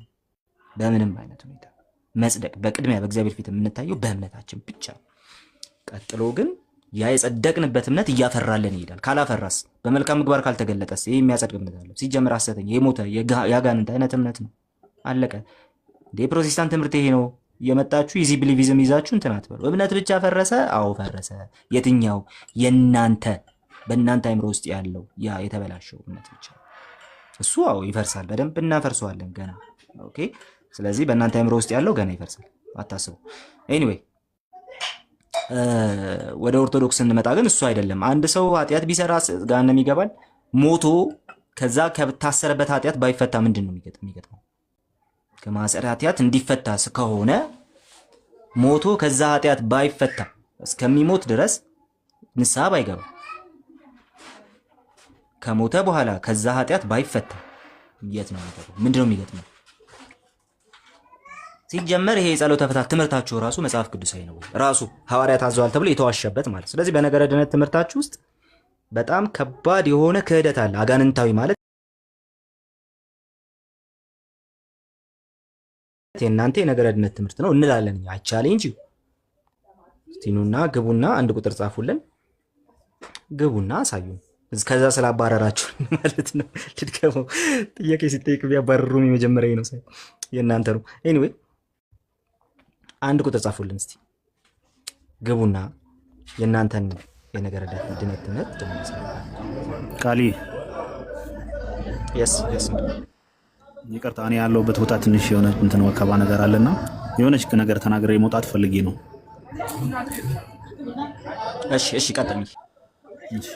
በመጀመሪያ ደረጃ በጣም ነው ማከብርህ። በጣም እግዚአብሔር የሰጠን ሰው ነህ አንተና እንደዚሁ ግባ። ግን እርግጠኛ ሆኜ የምነግርህ ኢትዮጵያ ምድር ላይ እየወደቀ ያለ ነገር የዘመናትን ሙሉ እኔ አንደኛ ነኝ እኔ እንደዚህ ነኝ ብሎ ራሱን ያስቀመጠ የሆነ ነገር እየወደቀ እንደሆነ ነው የሚሰማኝ። በመቀጠል ግን በተነሳው ሐሳብ ላይ ሁሉ ጊዜ እኔ ውስጥ የራሱን ይጋ ጥያቄ የሚሆንብኝ ነገር ነውና ይሄ ስለ ድነት ጉዳይ ሰዎች ከሞቱ በኋላ ፍታት የሚደረግላቸው ነገርና ከዛ በኋላ በየአመቱ ደግሞ የሆነ ገንዘብ እየተሰጠ የሆነ በቅዳሴ ሰዓት ምናምን የክርስትና ስም ይባላል ያ እየተጠራ ለእነኛ ሰዎች ለነፍስ መዳን በሚመስል አይነት መንገድ ብዙ ነገር ሲወራ ምናምን ሰማለሁና በጣም ያስገርመኛልና ይህን ጥያቄ ማንሳት በጣም ደስ ብሎኛል። እና ግን እኔ እንደ ሐሳብ ብዬ የምለው ምንድነው ክርስቶፎሮስን ዲቤት ብታረጉ እስኪ ጥሪ ያድርግለትና መዳን ስለመዳን ምክንያቱም ስለመዳን እንማማር ብሎ ብዙ ጊዜ የሆኑ ቤቶችን እየከፈተ ከብዙ ሰዎች ጋር ሲያወራ ስለምሰማው ማለት ነው። ዲቤት አድርጉ በዚህ ጉዳይ። ከዛ ውጪ ደግሞ ስለ ስራ ገላትያ 5 ላይ ስለተነሳው ሐሳብ ማውራት የምፈልገው ነገር ምንድነው ገላትያ 5 ላይ የሥጋ ስራና የመንፈስ ፍሬ ነው የሚለው ገብቷል። የሥጋ ስራ በሥጋ የምትሰራው ነገር ነው። የመንፈስ ፍሬ ግን የሆነ ግንድ ያስፈልጋል። ከዛ ነገር ጋር ተጣብቀ ነው ያንን ፍሬ የምታፈረውና በዚህ ነገር ላይ ራሱ ጠበቅ ያለ ነገር ለአንተ ማብራሪያ ብትሰጠን ላለው ህዝብ ደስ ይለኛል። በጣም ነው የምወድህ። ኖርማል ደግሞ ኢንቦክስ ብታወራኝ ደግሞ ደስ ይለኛል። አመሰግናለሁ። እሺ ሚኪ ቴንክ ዩ ሶ ማች። እንግዲህ ወገኖች እስኪገቡ ድረስ የሥጋ ስራና የመንፈስ ፍሬ ተብሎ ተቀምጧል እዛ ቦታ ላይ። የሥጋ ስራና የመንፈስ ፍሬ ተብሎ ሲቀመጥ ስለ ህግ ነው እየተነገረ ያለው። መጨረሻ ላይ እንደነዚህ ያሉትን የሚከለክል ህግ እኮ የለም ማለት። ነገር ግን የክርስቶስ የሆኑ በቃ ይሄ ክፉ ምኞትን እኮ ሰቀሉት አለ። እስከ በቃ ይሄንን ሰቀሉት እስከ ክፉ መሻቱ ድረስ። ኦኬ ምንድነው ታዲያ ፖይንቱ ነው ያ ለሁላችሁም ማለት ነው። የሥጋ ስራ የተባለው የክርስቶስ የሆነው ሰውዬ በዛ ውስጥ አይገኝም። የክርስቶስ ኢየሱስ የሆኑት በቃ እኮ ይሄን ክፋቱን እስከ ክፉ ምኞቱ ይሄንን ሁሉ ሰቀሉት እያለ መጽሐፍ ቅዱስ ብናነበው ጥሩ ነው። መጽሐፍ ቅዱስ ኦኬ አጠገቤ የለም አንድ ዲቫይስ ነው ያዝኩት። ኤኒዌይ ግን ይሄ የሚያሳየን ነገር አለ። የሚያሳየን ነገር ደግሞ ምንድነው የክርስቶስ የሆኑት በዛ የሥጋ ስራ ውስጥ የሚገኙ ሰዎች አይደሉም። ይሄን የሚያደርግ የዘላለም ሕይወት አይወርስም። ኦፍ ኮርስ ማን ይወርሳል? አንድ ክርስቲያን የዘፈነ የዘሞተ እንዲህ የሆነ የዘላለም ሕይወት ይወርሳል ያለህ ማን ነው? ሲጀመር እሱ ነው ያደረገው። ያን ማድረግ የሚችልበትን ያንን እኮ ክፉ ምኞቱን እኮ ሰቅሎታል። በመንፈስ የሚመላለው ሰው በዛ ነው የሚታወቀው። አሁን እናንተ ህግን በቃ እንጠብቅ ለመጽደቅ ምናምን ብላችሁ የጀመራችሁት የተነሳችሁት ሰዎች እኮ ሲጀመር እናንተ ከዛ በላይ ናችሁ። ሰቅላችሁታል ኦልሬዲ። በዛ ውስጥ የማትገኙ ነው። ህጉ የተሰራው ደግሞ አታርግ ምናምን የተባለ ይሄ የሥጋ ስራ የሚሰሩ ሰዎች ለነዛ ሰዎች ነው። ስለዚህ እነዛ ሰዎች ደግሞ ያን ከማድረግ የሚመለሱ ሰዎች አሉ። ህጉ የሚገዛው እነሱን ነው። ማድረግ ስለለመዱ ያንን ህጉ የሚገዛው እነሱን ነው። እና ይሄን የሚከለክል ህግ የለም። እናንተ ከህግ በታች ራሱ መሆን ብትፈልጉ ይሄን የሚከለክል ህግ የለም። እናንተ የክርስቶስ ስትሆኑ ስጋን ከክፉ ምኞትና መሻቱ ጋር ሰቅላችሁታል። በዚህ ውስጥ የምትገኙ ሰዎች አይደላችሁም። ታዲያ ለምንድን ነው ህጉን መልሳችሁ ኦብዘርቭ ማድረግ የፈለጋችሁት? ለምንድን ነው ፖይንቱ? ለምንድን ነው ያንን ለማድረግ የፈለጋችሁት? ሰው ሲጀመር ከዛ በታች አይደላችሁም እናንተ ነው። ስለዚህ እነዛ የሥጋ ስራ ናቸው። እኛ በመንፈስ የምንመላለስ ሰዎች ነን። በቃ በመንፈስ የምንመላለስ ሰዎች ነን እንጂ በሥጋ ስራ ውስጥ የምንመላለስ ሰዎች አይደለንም ነው ጉዳዩ። እንግዲህ ይሄንን ነው እንትን እየተነገረ ያለው ይሄኛው ነገር ነው እንጂ ለገላትያ ሰዎች ከዛ ውጪ በሆነ አውዳዊ እንትን ውስጥ ከዛ ውጪ በሆነ አውዳዊ ንግግር ውስጥ የምንመለከተው ነገር አይደለም። አንድ ሁለተኛ ነገር ደግሞ አንድ ሰው ኃጢአት ሊሰራ አይችልም ከዳነ በኋላ በምንም አይነት ሁኔታ በኃጢአት ሊመላለስ አይችልም እያልን አይደለም። ኃጢአትማ እንዳሰሩ ተባለ ነው። ኃጢአት ብትሰሩ ግን በአብ ዘንድ ጠበቃ አላችሁ ተባለ። ልክ እነ ካልቪን እንደሚሉት ማለት ነው። ታዲያ ለሰው የተሰጠ ትልቅ ስጦታ ምንድን ነው ሲባል ንስሐ። ለተመረጡት የተሰጠ ለነዛ ሰዎች የተሰጠው ትልቅ ስጦታ ምንድን ነው? ንስሐ። ኃጢአት የሰራ ሰው በምን ይመለሳል? በንስሐ ይመለሳል። አለቀ። ግን ደግሞ ያ ሰው ድኛለው የሚለው ሰው ከማፍራት እንትን ያደረገ ቢሆን ዲቬት ያደረገ ቢሆን የማያፈራ ቢሆን ምን አይነት ሰው ነው? ሲጀመር የሚያጸድቀውን እምነት አይደለም የያዘው። ሲጀመር በሚያጸድቀው እምነት አይደለም እየቆመው። ምክንያቱም የሚያጸድቀው እምነት በመግባር የሚገለጥ እምነት ነው። በፍሬ የሚገለጥ እምነት ነው። በፍሬ የሚገለጥ እምነት ነው እንጂ ከፍሬ ውጭ የሆነ እምነት አይደለም። የሥራ ቦታ በነገረ ድነታችን ውስጥ እሱ ነው እያልን ያለ ነው። እሱ ነው መጽሐፍ ቅዱስ የሚናገረው እሱ ነው። እንግዲህ ወገኖቻችን ይህንን ስትነግሯቸው ምን ይሏቸዋል? ከእኛ ጋር አንድ ናቸው። ኧረ አንድ አይደለም። በምን አይነት ሁኔታ? በስራ ይጸደቃል ወይስ አይጸደቅም? እናንተ ቤት በስራ ይጸደቃል ወይስ አይጸደቅም? እኛ እንልም እሱን። እናንተ ቤት በስራ ይጸደቃል ወይስ ደግሞ አይጸደቅም? ሲቀጥል ደግሞ እናንተ ጸሎተ ፍትሐት ብላችሁ ያስቀመጣችሁት ያ ትምህርት ሰዎች ከማሰረ ኃጢአት እንዲፈቱ ተብሎ የተቀመጠ ነገር ነው። ስለዚህ አንድ ሰው ከታሰረበት ኃጢአት በፍትሐት ባይፈታ በፍትሐት የዘላለም ሕይወት ይወርሳል ወይስ አይወርስም? አጋንንታዊ እንለዋለን። ይህን ትምህርት አሁን እኛ አጋንንታዊ ብንለው በጣም ጥሩ ነው። ምክንያቱም ጸሎተ ፍትሐት ብላችሁ ያስቀመጣችሁት ራሱ ማስረጃ ብላችሁ ያስቀመጣችሁት ነገር ራሱ በጣም የመጨረሻ አጋንንታዊ በሆነ መንገድ ሐዋርያቱን ራሱ ሚስኮት ያደረገ ያላሉትን ያለ ነው። ያላሉትን ነገር ያለ ነው።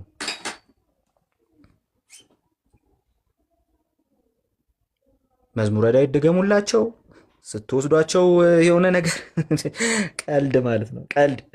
ስለዚህ የእናንተም አጋንንታዊ አልተባለም። እንኳን የእኛ ትምህርት የእናንተ ራሱ አጋንንታዊ አልተባለም። ግን የሆኑና ሞግቱ።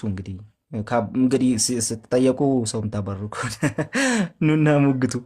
እና ጋይስ ጥያቄ ይዛችሁ ሂዱ። እሺ፣ ከዚህ በኋላ ጥያቄ ይዛችሁ ሂዱ።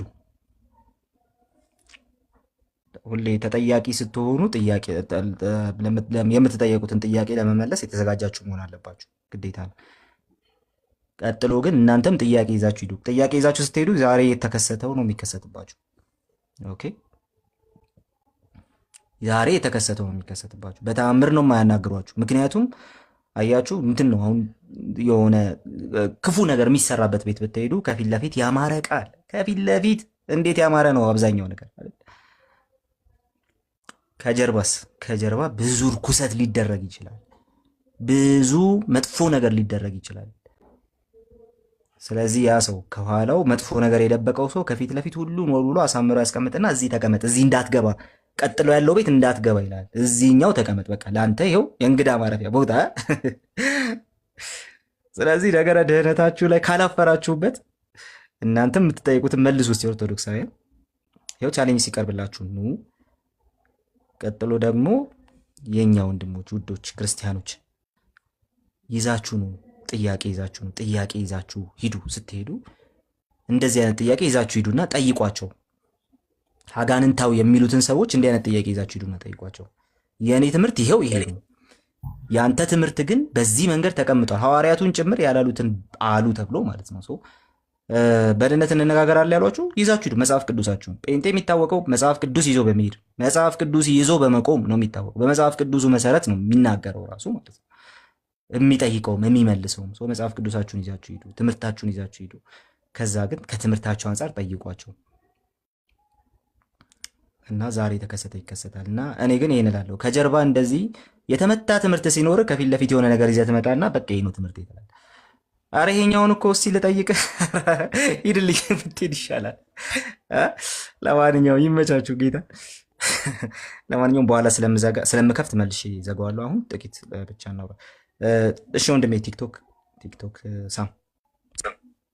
እሺ ቃልዬ፣ የኔ እግዚአብሔር ይባርክ። በመጀመሪያ በእውነት ትልቅ ነገር ነው ከአንተ ሁሌ ነው የምማረው እና ዛሬ ጠይቄ ነበረ ወደ 100 ሰው ምናምን ነበረ ላይቭ ላይ እና እያስተማሩ ነው። የሚያስተምሩት በነፍስ አባቶች ዙሪያ ነው። ይሄ ነፍስ አባት ተብሎ በክርስትና ስም ተያይዞ የሚሰጠን ኦርቶዶክስ ስትሆን ማለት ነው፣ እንደዛ ነው የሚሰጠን የተባልኩት። እና እኔ የጠየቅኩት ጥያቄ እንዴት ነው አሁን እኔ ኦርቶዶክስ መሆን ብፈልግና ኦርቶዶክስ ብሆን ምንድን ነው የማደርገው? ከዛ ነፍስ አባት እንዴት ነው የሚሰጠኝ ስል የተመለሰልኝ ምላሽ ምንድን ነው? ይሄ 5ቱ ቁንናዎች ግማደ ምንድን እንደሆነ አላውቅም። እሱን ነው የምትቀበለው መጀመሪያ። ከዛ በኋላ ቄሶች ይይዙህና ነፍስ አባት ከዛ ውስጥ መርጠ ነፍስ አባት ትይዛለህ። ከዛ ኃጢአት ስትሰራ እዛ ለእነሱ ትናዘዝና ትእዛዝ ታዘ ትእዛዞችን ከፈጸምክ በኋላ እጄ ፈጽም ያለው ስትል ትፈታለህ፣ ኃጢአት ይሰርልሃል ተባልኩኝ። እና የማልናገረው ነገር ካለ እንዴት ነው የማደርገው? የማልናገረው ነገር ካለ እንዴት ነው የማደርገው ስል ምንድነው የተጠቀሰልኝ? የሉቃስ ወንጌል የአባቱን ንብረት ተካፍሎ ብር ይዞ ወደ ምድረ በዳ ሄዶ ጨርሶ የመጣው ልጅ ነው የተጠቀሰልኝ። ከዛ በኋላ ግን አባቱ ምን አለው አለኝ፣ ደስ ብሎት ከዛ የበለጠ ክብር አድርጎ ተቀበለው። ወንድሙ ግን ተቃውሟል። አሁን የኔ ጥያቄ ለሳቸው የቀረበው ምንድን ነው? ወንድሙ ያን ነገር ተቃወመ። እኔ አሁን በምድር ደግሞ ነፍስ አባቴ ለምሳሌ ስግደት ወይ በሬ አርጄ እንዳበላ ከሆነ የሚያዘኝ የእኔ ወንድምስ ከሌለውና ይህን ነገር የማይችል ከሆነ በእኔ አይቀናም ወይ? ልክ እንደ ቃየልና እንደ አቤል ማለት ነው። ቃየል አቤል ያቀረበውን መስዋዕት በእግዚአብሔር ዓይን ሲታይ ቀንቶ ወንድሙን እንደገደለ የእኔ ወንድምስ አይቀናም? እንደገና የማልናገረው ነገር አንተ ቀጥል። እዚህ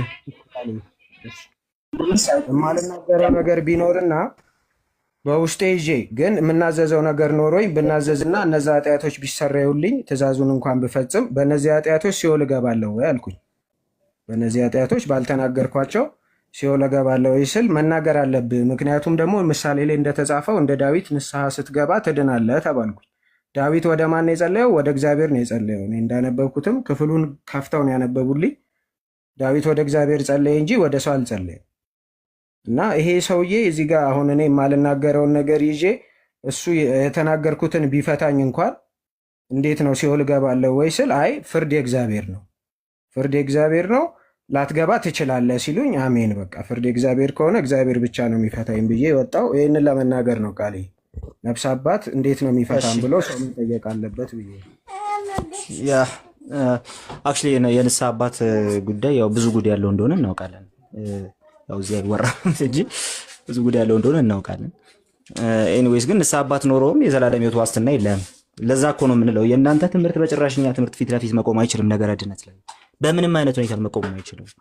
ፕሮቴስታንት ቴዎሎጂ ፊት ለፊት የኦርቶዶክስ የነገረ ድነት ትምህርት አይቆምም። አለመቆሙን ይኸው ዛሬ አየን፣ ይኸው አሁን አየን። እንግዲህ ምን ይደረግ? ንስሐ አባት ኖሮም አትገባም፣ ሁሉ ነገር ሆኖ አትገባም። ግን በጣም አስደናቂው ነገር ጸሎተ ፍትሐት ተደርጎልህ ኃጢአት ይቅር ይባላልና ኮራፕትድ የሆነ ነገረ ድነት ማለት ይሄ ነው። ኤኒዌይ አማን ያለ ከአማኒ በፊት ሶላ ግራቲያ እንዴት ነህ? ሰላም ነው ቃሌ፣ እንዴት ነህ? እግዚአብሔር ይመስገን ወንድሜ። ከሰዓታት በኋላ ከሁለት ሰዓት በኋላ መልሼ ስለምገባ ማለት ነው ቅዳሜ ሰፋ ያለ ጥያቄና መልስ ጊዜ ይኖረናል ብዬ አስቤያለሁ። ያን ጊዜ በሰፊው አብራራዋለሁ። ተቀያሚ ይሆን? ቅዳሜ ትመጣለህ? 3:00 ላይ ያው 3:00 እስኪ ከተመቸኝ ችግር የለውም። ግን አንዴ በትንሹ ብታብራራልኝ ጥያቄውን ይዤዋለሁኝ፣ ማብራራት እችላለሁ ያን ጊዜ። በአጭሩ ግን የያዕቆብ 2 ጉዳይ የሚናገረው በእግዚአብሔር ፊት ያለን ሌጋል ስታንዲንግ አይደለም። በእግዚአብሔር ፊት ያለን መጀመሪያ ወደ እግዚአብሔር ስንቀርብ የምንጸድቅበትን ጽድቅ እየተናገረ አይደለም ያለው። ሲጀመር አብርሃም አመነ ጽድቅም ሆኖ ተቆጠረለት ያለው ተፈጸመ መቼ? ልጁን ሲያቀርበው። ጳውሎስ እየተናገረ ያለው ሰዎች ወደ እግዚአብሔር ለመቅረብ መጀመሪያ በእግዚአብሔር ፊት ሞገስ ለማግኘት በእግዚአብሔር ፊት ለመቆም የሚያስችላቸው ምንም አይነት የራሳቸው ስራ የለም፣ የክርስቶስ ጽድቅ ሲቆጠርላቸው ብቻ ነው። ያዕቆብ ደግሞ እየተናገረ ያለው ከዛ የሚያልፍን ነገር ነው። አንድ ሰው አምኛለሁ ብሎ ጸድቅ ያለው ብሎ ነገር ግን እንደ አጋንንት አይነት እምነት ከሆነ የሚያምነው ያ ሰው እምነቱ ትክክል አይደለም እያለ እየተናገረ ነው ያለው። ስለዚህ ያ እምነት በሰዎች ፊት ሲገለጥ ያ አመንኩት የምትለው ነገር ሰዎች ሲመለከቱት እንዴት ነው እምነትህ የሚመለከቱት? እንደ አጋንንት አይነት እምነት፣ የማያፈራ አይነት እምነት፣ የሞተ አድርገው ነው የሚመለከቱት? ወይስ ደግሞ አንተ በመልካም ምግባር የምትገልጠው ኤቪደንትሊ የምትገልጠው ያንን እምነት ፐርፌክት መሆኑን የምታሳየው የመሆኑን ጉዳይ ነው የሚያሳየው። ስለዚህ ይሄን ግን በሰፊው ቅዳሜ እናየዋለን። ወንድም ቅዳሜ ከችበል 3:00 ላይ አሁን ቶሎ ለወጣ ስለሆነ ነው የቸኮልኩበት። እሺ አመሰግናለሁ። እሺ ወንድሜ አቤል አለሽ? እስኪ መጣ ሳታወሩ እንዳትወርዱ ብዬ ያው የሚገባ ስለሌለ ቃሌ እንዴት ነህ? ለዘቃው ነው እንዴ? እግዚአብሔር ይመስገን። 3:00 ላይ ክላስ አለ፣ ገባለሁኝ። 3:00 ላይ የምንማማረው ነገር ይኖረናል። ኦኬ አይቻለው። ነገረ ክርስቶስ ላይ የታሪካዊ ነገረ ክርስቶስ እንጀምራለን ዛሬ። አይቼዋለሁ። አሪፍ ነው። አንድ ሰው እንኳን ቢገባ አሪፍ ነበር። እንግዲህ ኦኬ ከገባ አብረውና እኔም እቀጥላለሁ። እሺ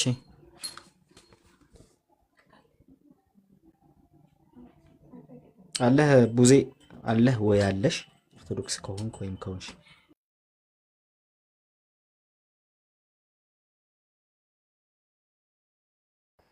ካሊ እኔ ልውረድ በቃ። እሺ ሚኬ እሺ ጽፌ ላለው ስልክህን እንትን በልኝ ላክልኝ። እሺ እሺ ታንክስ። እሺ እሺ እሺ አባቴ ቴንክ ዩ ተባረክ።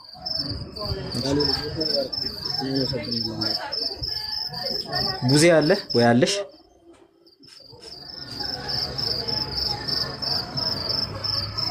ባልወረድሽ ወንድም ለምንድን ነው የምትገቡት ካላወራችሁ ወገኖች? እሺ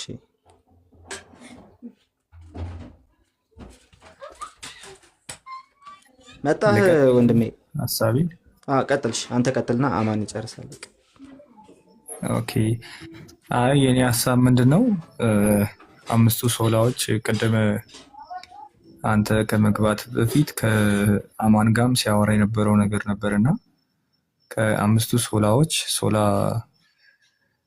ሶላ ክራይስት የሚለው ያን ያክል የሚያለያየን ነገር የለም፣ ትንሽ ነው የሚያለያየን ሲል ነበርና ምንድን ነው ብለን አሁን በክርስቶስ ብቻ ስንል ምንድን ነው ብለን ብንለው ኤክስፕሌን የማያደርግ ሰው ያመጣው ነገር ነው። እንግዲህ አጋንንታዊ ነው፣ አምስቱ ሶላዎች አጋንንታዊ ናቸው የሚሉት ነገር አንድ ሰው ኤክስፕሌን አድርጎ ምንድን ነው ፕሮቴስታንቶች ወር ወንጌል አማኞች እንደዚህ አምስቱ ሶላዎቻቸው ከምን አንጻር ተቃውሞ የወጡበት ነው ምንድን ነው ሀሳቡ የሚለውን ነገር ሳያውቁ ያው አይ ቲንክ አሁን እቺ ቲክቶክ ሁሉም ሰው ቤት መክፈት ይችላል። እንግዲህ አብዛኛው ሰው ተከራይቶ የኖረ ቤት እንዲያገኝ ያደረገበት ነገር ቢኖር ቲክቶክ ነው እና ቤት ይከፍታሉ። አምስቱ ሶላዎች አጋንንታዊ ናቸው ይላል። ከዛን አምስቱ ሶላዎች ውስጥ አንዱን አጋንንታዊ ነው ያልከውን ጥቀስ ስትለው እምነት ብቻ ይላል እና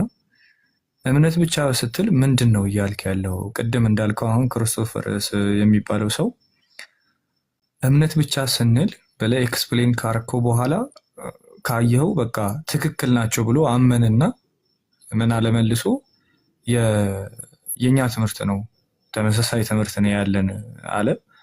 ከዛን ኖ ይሄ እንደዚህ አይደለም የእናንተ ፍትሃት አለ ስትለው ፈቱክና በጣም ቢያነቡ በእውነት ፈቱክ እንግዲህ እኔ በእውነት ከምር ይሄ አምስቱ ሶላዎች ላይ ባይዘዌ ምንድነው ትምህርት ቢሰጥበት ከምር እኔ በጣም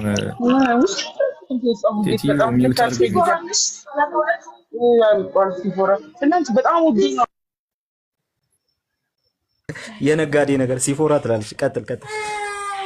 አምስቱ ሶላዎች ላይ ያኔ አማንንም አንተንም እጠብቃለሁና አምስቱ ሶላዎች ላይ ትምህርት ቢሰጥበት በጣም ያስኬደናልና ከተሰጠበት በኋላ ደግሞ እኔ በጣም አምሹር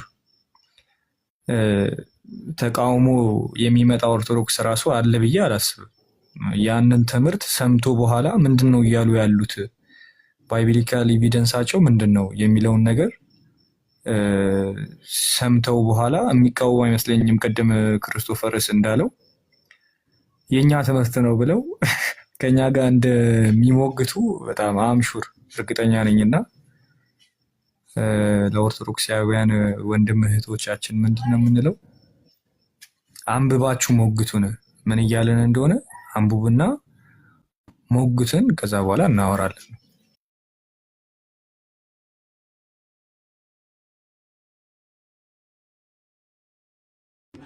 ቴንክ ዩ ያ ራይት።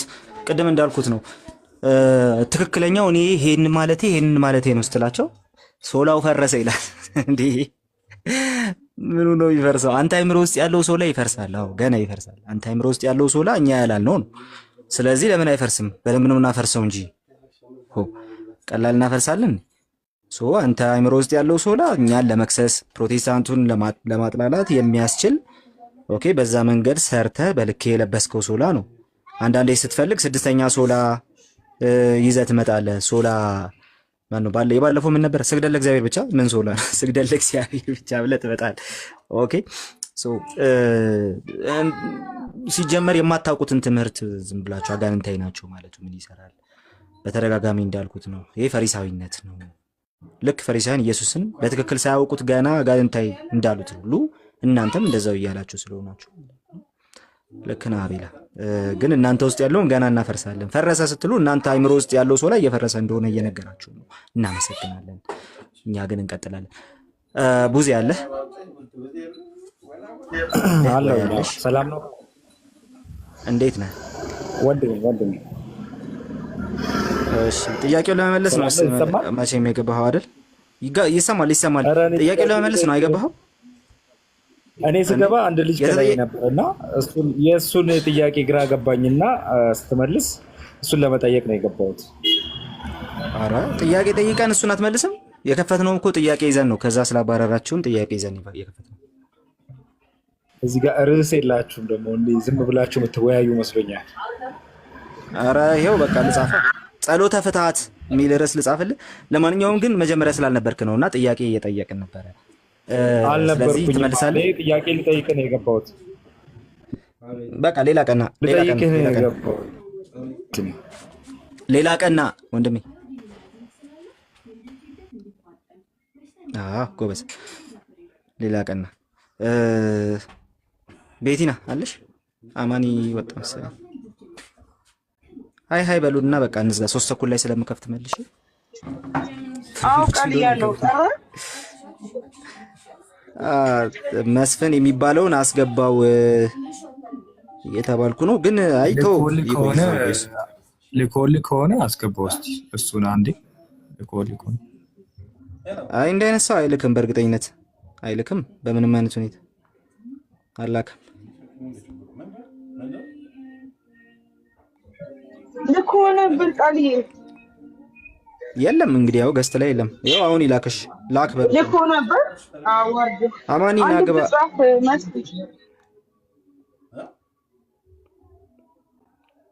እሺ ጋይስ ቪዲዮ ስንለቅ እየደረሰን ስላልሆነ እንትን አድርጉልን። እሺ ኮፒ ሊንክ አድርጉት፣ ፕሮፋይሊንግ ኮፒ ሊንክ አድርጉት። ቪዲዮ እኔ ማለት ቃልዬ ቅድም የከፈትከው መጽሐፍ ቆያኛ ነው እንዴ? የፕሮቴስታንቶች መጽሐፍ ነው እንዴ? ለምንድን ነው እንደዚህ እሱ ሲያዩ እንደዚህ ሁሌ የሚሮጡት? እኔ እኮ የእኛ መጽሐፍ ሁላ መሰለኝ እኮ ፍትሐት ነው እኮ። ደግሞ እኮ እንኮራበታለን የሚሉ መጽሐፍ ነውና እኔ እኮ ግራ ነው የገባኝ፣ ምን እንደሆነ ራሱ ግራ ነው የገባኝ። ኤኒዌይ አማኒ የለም እንዴ? ወጥቷል አማኒ።